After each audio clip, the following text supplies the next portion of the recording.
Welcome to KEMBALI 2020. And what a year this has been. Who would have thought that the opening of our festival in this 17th year would be online? But as we all know, with the COVID-19 pandemic, our lives have changed. And things have changed permanently. And in this extraordinary year, we have reimagined the festival and combined the Ubud Writers and Readers Festival together with the Ubud Food Festival. And we are presenting something more meaningful, more diverse than ever before. So I'm proud to show you, to launch this festival in this most unusual year. I would like to extend a huge thanks to my festival team who have worked tirelessly and with such immense dedication in the face of so much uncertainty. They forged confidently ahead despite the odds to help create an event that is the most diverse, inspiring and creative to date. They spent their time researching new technology, filming across the island, creating the program, the artwork, seeking sponsors, sourcing venues, recording sessions, writing stories in the most efficient way. It's hard not to be emotional to see the fruits of all our hard work come to completion, to see this almighty ship sail into a jubilant, triumphant harbour. Bravo to us all. I wish to thank the program team, Gustra and Hardy, the marketing and communications team, Ayu, Tiara, Astari, Gungday and Yogi, the partnership team, Saras and Ade, the administration and operational team, Abut, Widi, Eka, Randy and Dimas, to Goya, Pat Komang and Blimade for maintenance of our office and for security. We thank Irma, our festival manager, who joined the team in the midst of COVID chaos. We also wish to thank our virtual volunteers and our interns. We also thank Bali for being our home and never-ending source of beauty and inspiration, for teaching us wisdom, flexibility, and values that matter.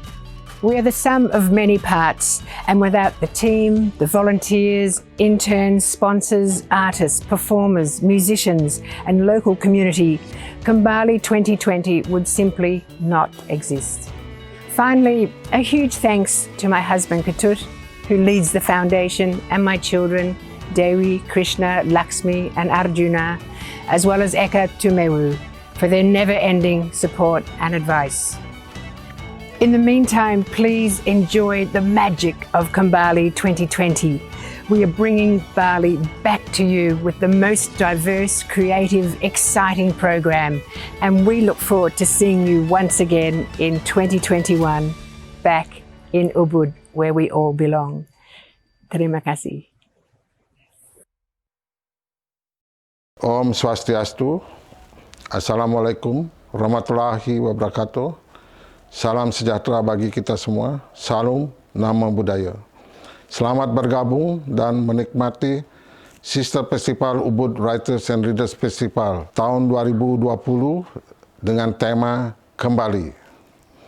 Adapun tema tersebut memaknai kembalinya kita pada kehidupan yang normal dengan kekuatan sosial aspek kehidupan manusia baik secara fisik maupun spirit yang telah diporak-porandakan pandemi COVID-19.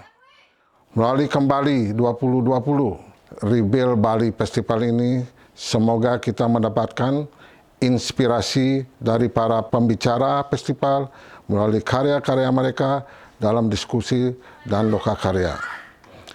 Melalui kegiatan darling yang kreatif bersama para penulis, chef, jurnalis, penggiat ekonomi kreatif, spiritual practitioners, dan lainnya. Sejatinya manusia secara lahiriah telah memiliki 3 unsur kekuatan yang tak terpisahkan, disebut dengan, kalau di Bali disebut dengan Tripramana. Tripramana secara mikrokosmos sesuai dengan ajaran suci dari orang Hindu berarti menganalisa kebenaran secara langsung, memahami kebenaran dari fenomena yang terjadi dan meyakini kebenaran dari agama. Itulah ajaran dari orang kita di Bali. Dan juga nantinya Tri Pramana juga secara mikrokosmos manusia memiliki kekuatan pikiran, komunikasi, dan kerja. Jika ketiga kekuatan tersebut kita dapat satukan, segala tantangan hidup kita akan bisa menjawabnya. Ini adalah saatnya kita berdoa dan melihat jauh ke dalam diri kita untuk menjadikan hidup kita normal kembali. Yayasan Mudra Swari Saraswati mengaturkan terima kasih kepada para partner festival, pemerintah, masyarakat Ubud, juga para relawan, dan terutama pada panitia penyelenggara Ubud Writer Leader Festival ini. Dengan ini saya membuka kembali 2020 Rebuild Bali Festival. Selamat menikmati festival secara online. Om Santi Santi Santi Om. Kembali 2020 bukanlah sebuah festival sastra atau seni budaya biasa. Justru karena dihadirkan di tengah rundungan pandemi yang membuat kita tidak bisa bertemu secara langsung. Di tengah kecemasan ini, saya kira kita layak memberi apresiasi yang sedalamnya kepada Yayasan Mudra Swari Saraswati yang bersikukuh untuk mengadakan festival ini, yang mempertautkan kita, para kreator, para seniman di Bali, Indonesia, Asia, dan seluruh dunia dalam satu pengharapan yang sama untuk tetap menjaga proses cipta dan pengharapan kehidupan yang lebih baik di masa mendatang. Bila kita menyimak segala sesuatu yang pernah dilaksanakan oleh Yayasan Mudra Swari Saraswati ini, saya kira kita bisa melihat dan menimbang bagaimana pada tahun 2004 ketika UWRF diadakan pertama kali, itu digagas justru juga ketika Bali khususnya menghadapi satu situasi yang cemas, dirundung kegamangan luar biasa akibat adanya tragedi bom Bali 2002.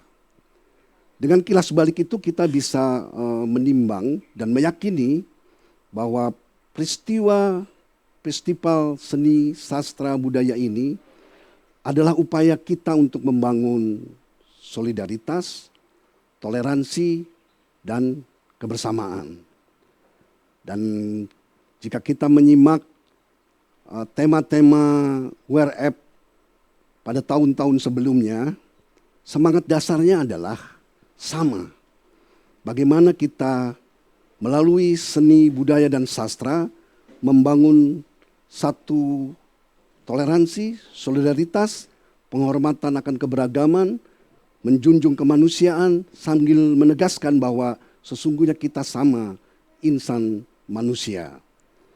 Kita lihat saja tema-tema UWRF yang saya kira layak diapresiasi. Ada satu penghormatan kepada kebersamaan, yaitu Tap Tuan Afsi. Kemudian juga ada satu tema yang mencoba melakukan pemahaman tentang asal muasal kita, yaitu Sangkan Paraning Dumadi, yang sekaligus juga satu penghormatan kepada bumi. Melalui tema-tema itu sebenarnya kita disadarkan atau diingatkan bahwa peristiwa pandemi ini adalah bagian keniscayaan yang akan hadir dimanapun dan kelak. Oleh sebab itu manusia harus saling membangun kebersamaan, dan seni budaya melalui berbagai festival adalah satu upaya untuk membangun kebersamaan tersebut.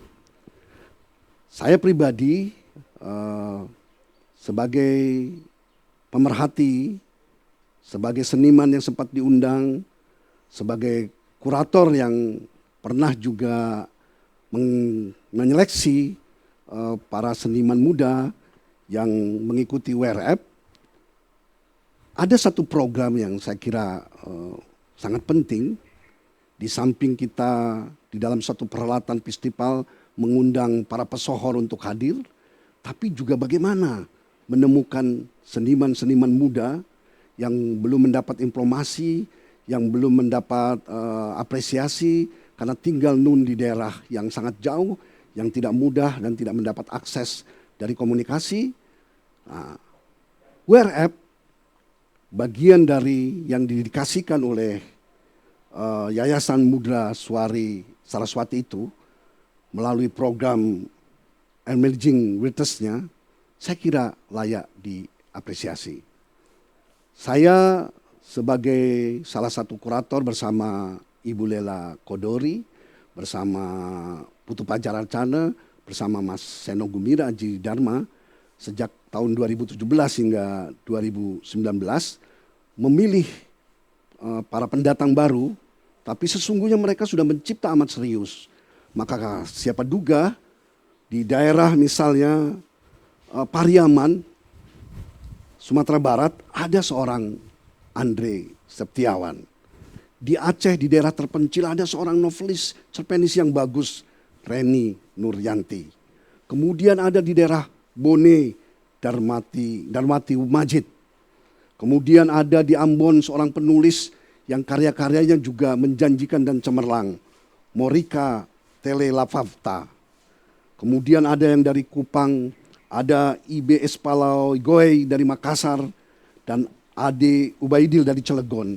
Itu mewakili seniman-seniman muda yang atas program emerging ini tiba-tiba bisa hadir di suatu perhelatan peristiwa dunia, bergaul dengan seniman-seniman pemenang Nobel, dengan seniman-seniman sohor yang hanya mereka baca dari karya-karyanya. Kemudian pertemuan itu saya kira membuktikan bahwa festival UWRF adalah satu festival yang memungkinkan kita bertemu atas nama karya, penciptaan, dan capaian seni.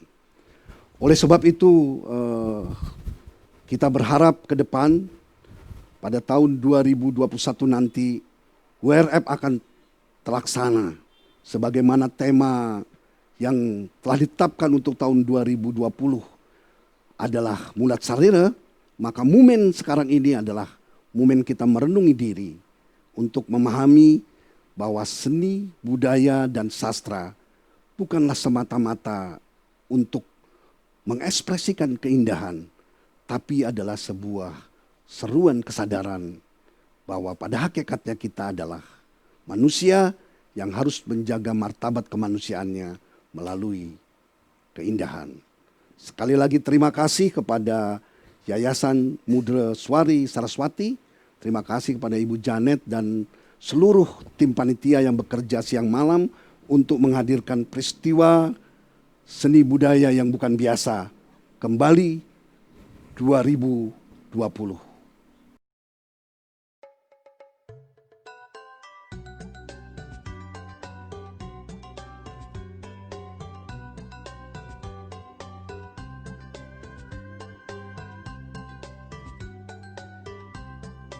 Om Swastiastu. Assalamualaikum warahmatullahi wabarakatuh. Salam sejahtera bagi kita semua. Shalom, Namo Buddhaya, salam kebajikan, Rahayu, Rahayu, Rahayu. Yang saya hormati peserta Kembali 2020 Ubud Bali Festival, juga yang saya hormati tim atau penitia pelaksana, khususnya Ibu Janet, Pak Ketut, yang selalu hadir terdepan dalam setiap event ini. Bapak Ibu hadirin undangan yang saya hormati dan saya banggakan. Pandemi COVID-19 yang berlangsung selama hampir 1 tahun ini telah mengguncang berbagai sektor kehidupan masyarakat, utamanya sektor pariwisata Bali yang berimbas pada penurunan perekonomian hingga 10,98% pada triwulan kedua. Situasi ini membuat kita semua kembali berkaca pada diri sendiri dan lingkungan sekitar kita, serta maksa kita untuk beradaptasi dengan perubahan situasi dalam berbagai bidang, mulai dari budaya, gaya hidup, serta bidang-bidang lainnya, hingga hal utama yakni bidang kesehatan dan ekonomi. Kondisi ini sudah menjadi keniscayaan yang wajib dilakukan oleh semua kalangan, termasuk pemerintah, yang berupaya keras dengan mengeluarkan berbagai kebijakan agar adaptasi dapat dijalankan bagi seluruh lapisan masyarakat. Nah, dalam upaya pemulihan kembali berbagai seni kehidupan masyarakat di Bali, banyak hal yang sudah dilakukan oleh pemerintah, swasta, dan masyarakat yang saling bersinergi untuk pemulihan kondisi Bali sebagai destinasi pariwisata dunia. Untuk itu dalam kesempatan ini saya memberikan apresiasi setinggi-tingginya kepada semua pihak yang terlibat dalam penyelenggaraan festival saat ini, yang merupakan sebuah karya gabungan dua festival kebanggaan Bali, yakni Ubud Writers and Riders dan Ubud Food Festival. Hadirin berbahagia, kegiatan yang diselenggarakan secara online saya maknai sebagai wujud adaptasi dari kerja keras serta semangat dan optimisme kreativitas yang tidak mengenal batas meskipun di tengah pandemi COVID-19. Harapan saya, festival ini dapat dijadikan sebagai wadah untuk menghubungkan berbagai komunitas pencinta seni budaya, sastra, dan kuliner di seluruh dunia, serta mengobarkan semangat pemulihan kondisi pariwisata Bali. Selamat atas penyelenggaraan KEMBALI 2020 Virtual Bali Festival dan selamat menikmati sejumlah deretan program secara online dan semoga berbagai kisah inspiratif yang diperoleh dalam kegiatan ini dapat menjadi semangat dalam berkarya guna membuat dunia ini semakin baik. Terima kasih. Om Santi, Santi, Santi Om. Wassalamualaikum warahmatullahi wabarakatuh. Rahayu, Rahayu, Rahayu.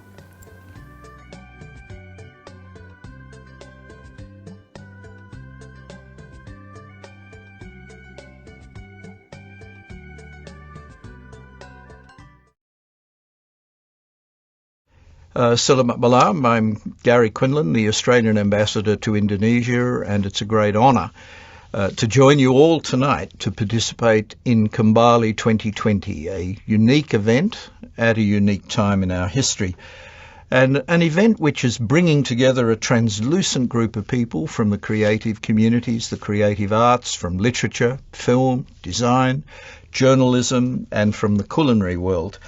KEMBALI, of course, takes much of its inspiration from the Ubud Writers and Readers Festival, which over the last 17 years and founded by a remarkable Australian, Janet DeNeefe, has evolved to become one of the preferred top destinations internationally for writers and for those who are passionate about the written arts.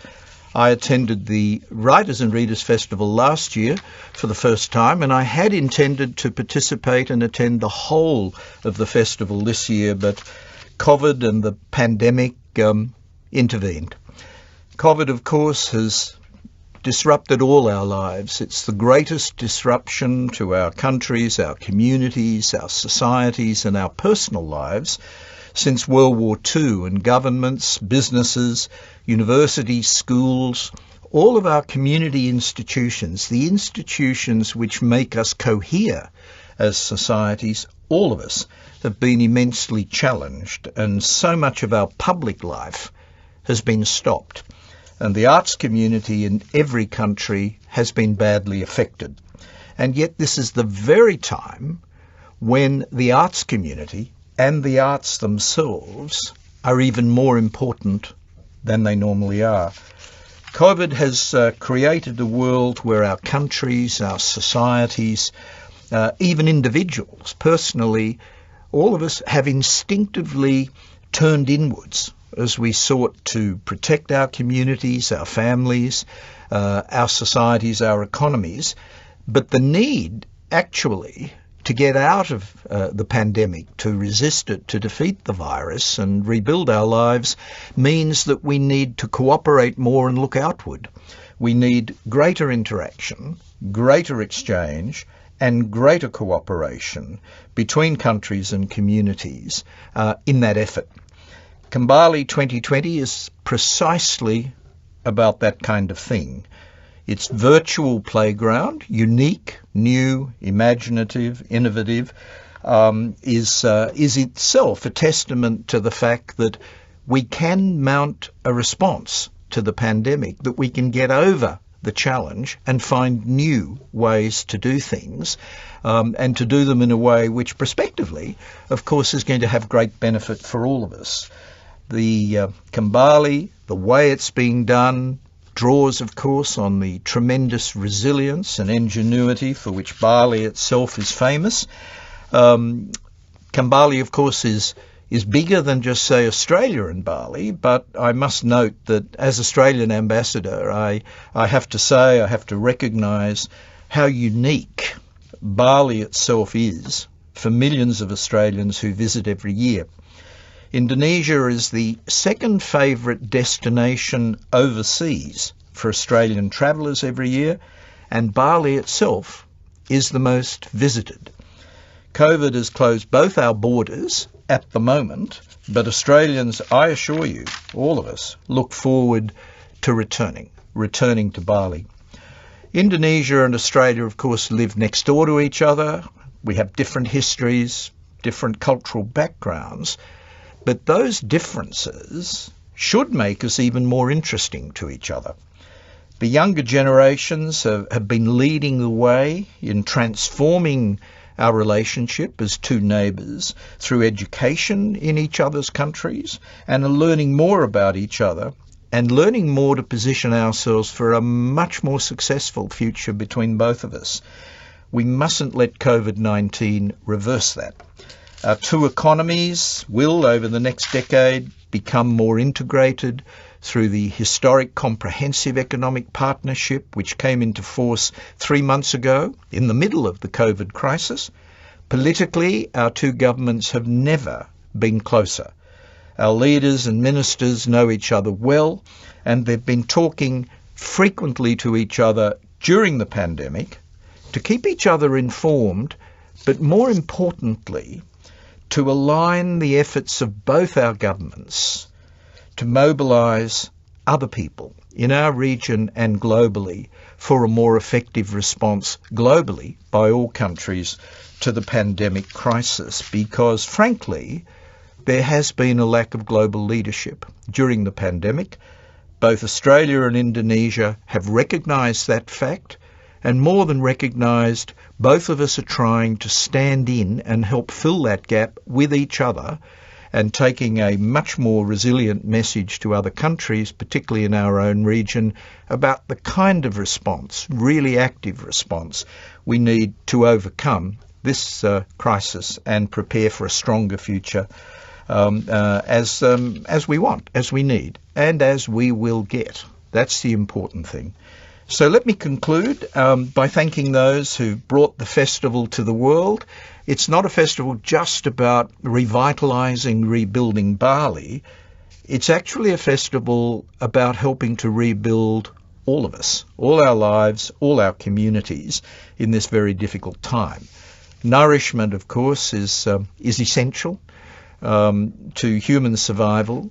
It's essential also to the survival of our communities, our societies, our economies, and that's what this festival is all about: nourishment. And I'm sure the KEMBALI nourishment is going to be a very important part of that rich way we need to rebuild the future, a revitalised future. So thank you for everybody who's brought this to us, and I hope everybody enjoys the next several days of this unique moment through this unique instrument of KEMBALI 2020.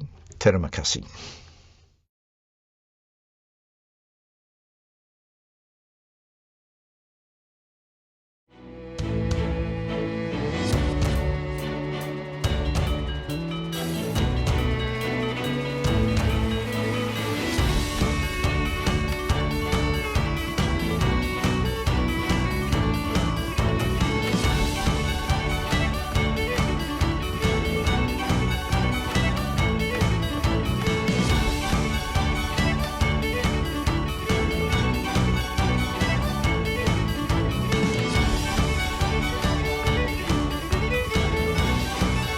Welcome to KEMBALI 2020, a Rebuild Bali festival. Today we're talking about the Lifetime Achievement Award that the Yayasan Mudra Swari Saraswati offers each year to an established Indonesian writer. The writer that we choose is someone who's made an outstanding contribution to the arts and literature as an established leading figure, a person of letters as such. And today, or this year, we have chosen Ibu Toeti Heraty. And we believe that she is the most honourable person to accept this award.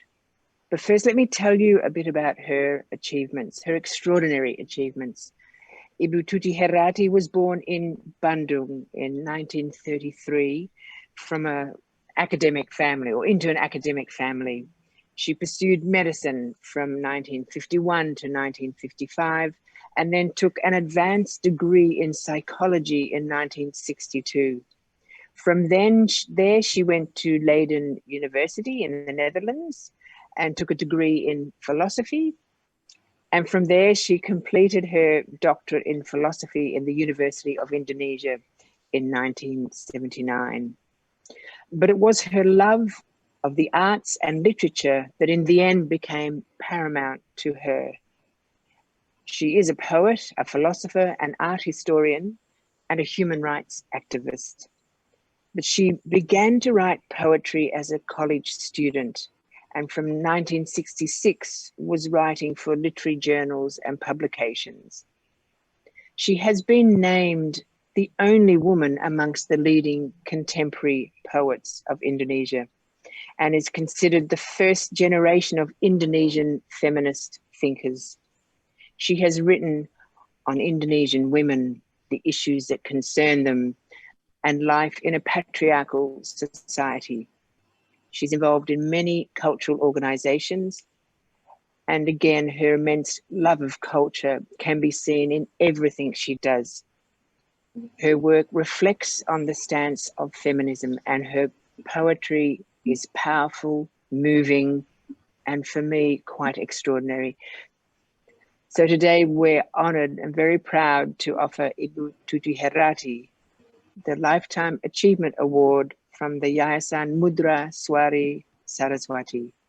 Ibu Toeti, welcome to this special occasion, and please offer your thoughts about this award. Welcome. I hope you can see it here, because I'm very proud and excited to see this award, which is a combination of, well, anyhow, you'd have not forgotten the books. And I count here, if I'm not mistaken, at least 3 books. But of course, I have to get used to put this award here in my library. And of course, I hope, dear friends, that you will have the patience now to listen to a story which, of course, is connected with Janet DeNeefe. You are in Ubud, and I am in Jakarta in my library. But in 2004, I visited Ubud as a tourist, I must say, and then I visited 2 exciting places, 2 restaurants, 2 cafe restaurants. The one is called Casaluna, and the other is called Indus. Both of them are restaurants which were established there by Janet. Of course, then I tried to meet her, and I have had an offer. I invited her to come to Jakarta because I'm building there an apartment consisting of 11 floors, and I really need a restaurant there. So I invited her to stay at my apartment and have a look at that place. And okay, then we'll talk about a restaurant in Jakarta by Janet DeNeefe. I can't remember in which apartment she stayed, but you know, there were 13 apartments at my place, and we called that Maestro Suite. So she has been staying in one of the suites, and I can't remember. Is it Rembrandt? Was it Van Gogh? Was it Gauguin's? Maybe you would remember, but you stayed there, and then strangely enough, we didn't talk about restaurants. We were talking about literature. And then you asked me, could I introduce you to Gunawan Muhammad? Of course, I said. I told my driver to bring you to Gunawan Muhammad, make an appointment for you. And of course, then you met him. And then I mentioned another name because you asked for a writer's name in Jogja. Then I mentioned the name Dorothea Rosa Herliani. Okay, after mentioning those two names, then finally, of course, the Ubud Festival started in Ubud, of course. And of course, I was present. And when I was standing there, listening, looking around, then the official opening started. Two persons were going to speak. First one was the Australian ambassador, and the second one was Gunawan Muhammad. But strangely enough, Gunawan Muhammad came to me, and then he asked me to take his place to give the opening speech. Well, of course, I said, okay.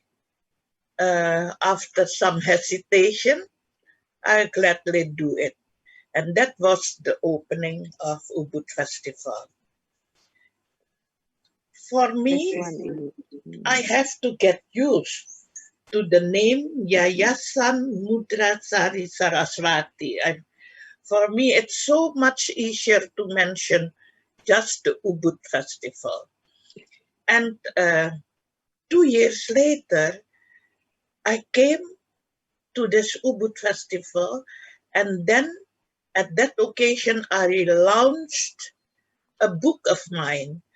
And that book has as its theme the Calon Arang.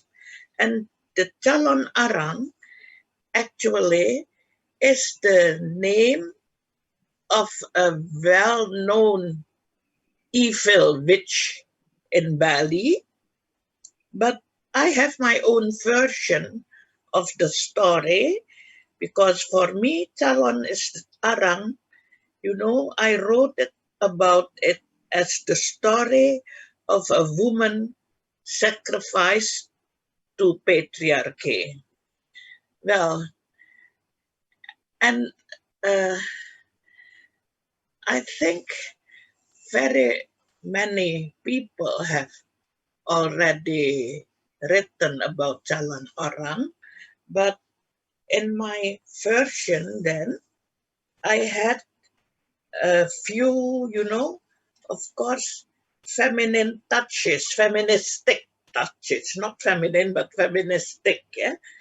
And that's why the introduction was written, there was an introduction written by Carla Bianpun, and then there was another introduction again by Carlina Supelli, and afterward by Keith Folger, who is an Australian a professor in Indonesian literature in Sydney. You know, I was so very glad that I used the appropriate place to launch this book of mine. That was in 2006, if I'm not mistaken. So 2 years after the opening. But then, you know, of course, I think it was not enough only to launch a book, but there was a performance of a Balinese dancer, and her name is Bulan Trisna Jelantik, who is a very well-known Balinese dancer. Yeah. So that happened in 2004. In 2000 and 2006. In 2010, you know, I came back again to Ubud, and this time I presented another book, and it is as feministic, or maybe even more, because it's about a woman, and the title of the book is Rainha Bokiraja.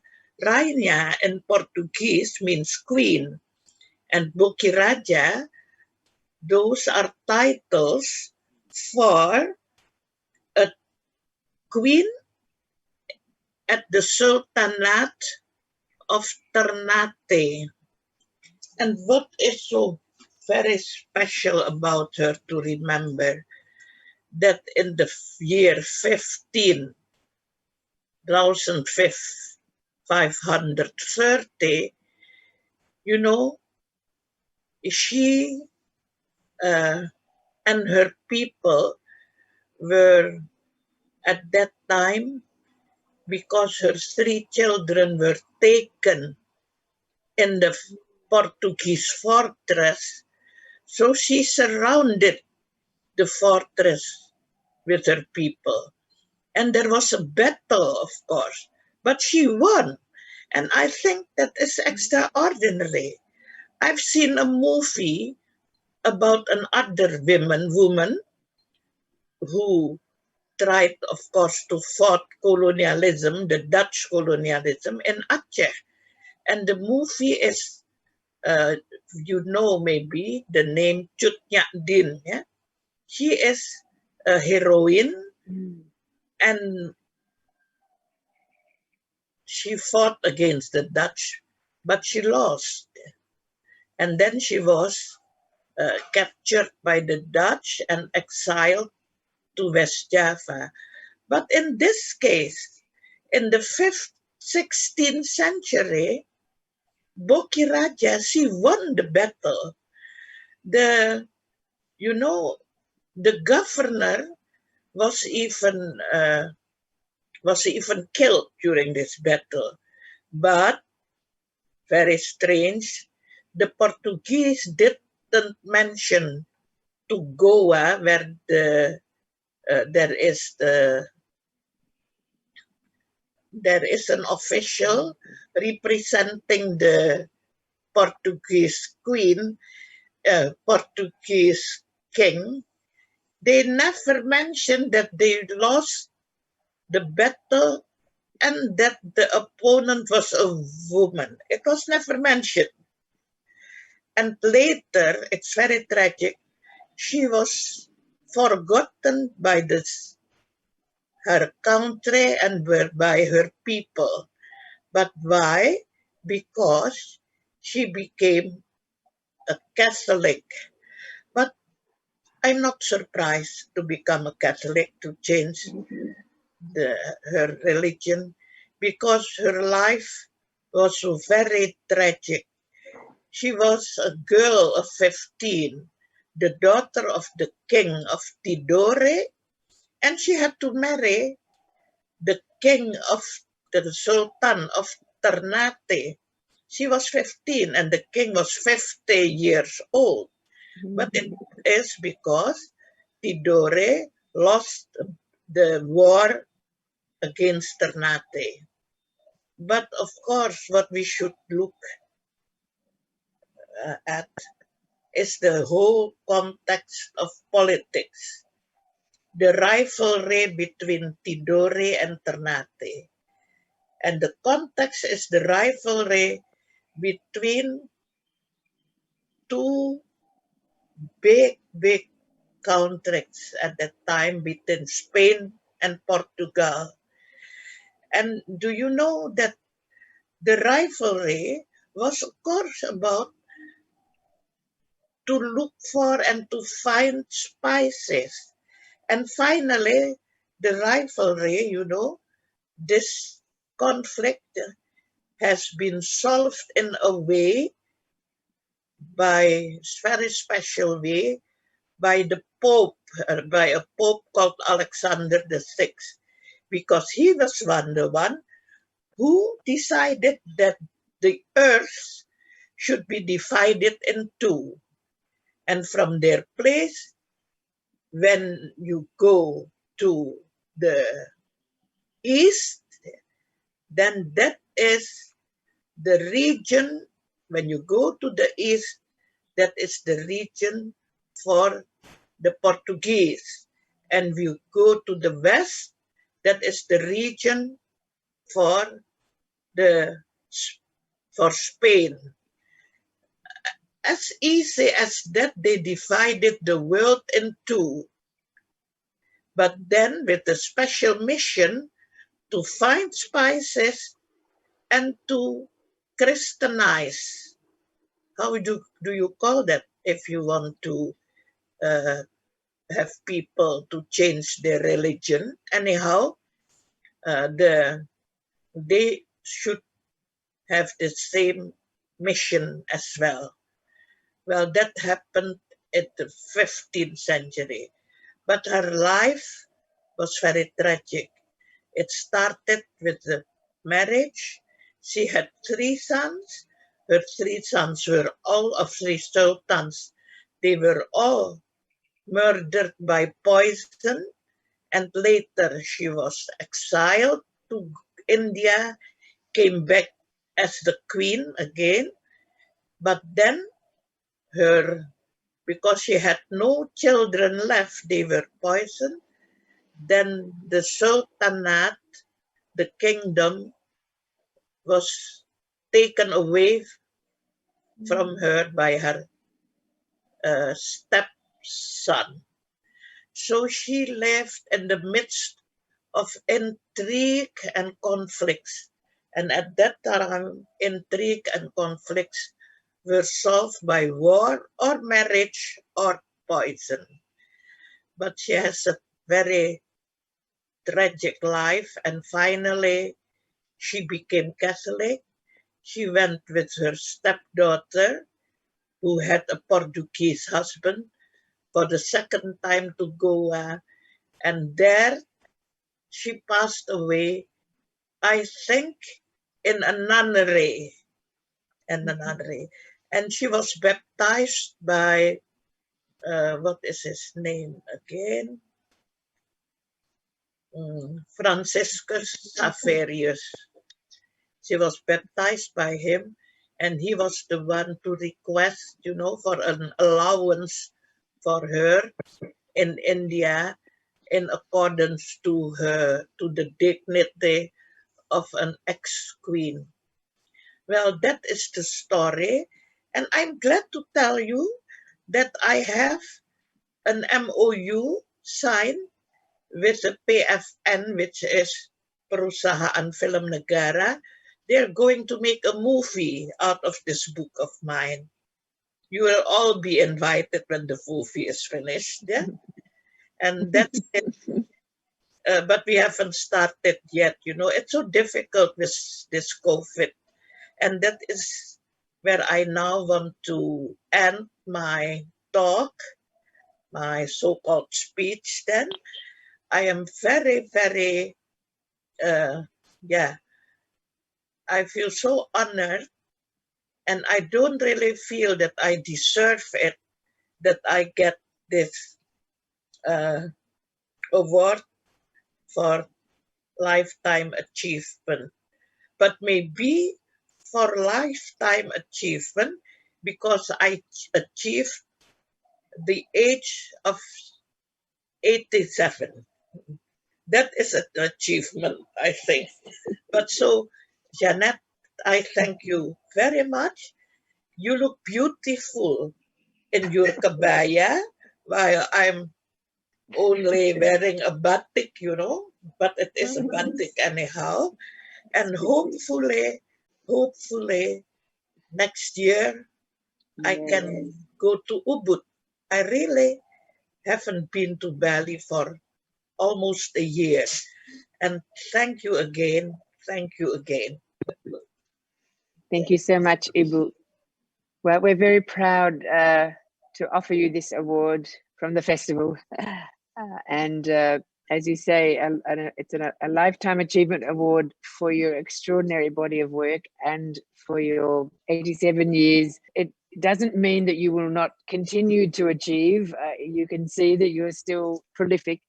And this is just a token of our thanks for your contribution to Indonesian literature and also to women's issues. So, terima kasih banyak. And we look forward welcoming you back to Ubud when it's possible, when the dust has settled. So thank you and terima kasih.